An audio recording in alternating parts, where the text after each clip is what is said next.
ఇంక మాకేం అవసరం లేదు అంటున్నాడు. ఆయనతో చెప్పగా యేసు ఫిలిప్పు, నేను ఇంతకాలం మీ వద్ద ఉండినాను, నీవు నన్ను ఎరుగవా? నేను ఇంతకాలం ఉన్నానే, నువ్వు నన్ను ఎరగవా? అంటే నువ్వు కుమారుడు కదా, తండ్రిని చూపించు అంటున్నాడు. అంటే తండ్రి కుమారుడు ఏకమై ఉన్నారు. కాబట్టి యేసు ప్రభు వారు చెప్పిన మాటల్లో మనం గ్రహించుకోవాలి.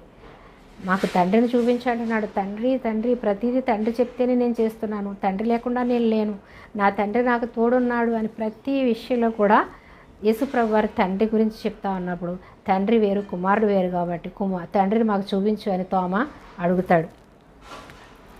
అడిగినప్పుడు తోమా డౌట్ పడతాడు, నువ్వు ఎక్కడికి వెళ్తావు అంటాడు. ఫిలిప్ అడుగుతున్నాడు మాకు చూపించని.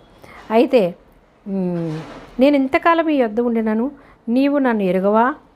నన్ను చూసిన వాడు తండ్రిని చూసి ఉన్నాడు కనుక తండ్రిని మాకు కనపరచమని ఎలా చెప్పుచున్నావు?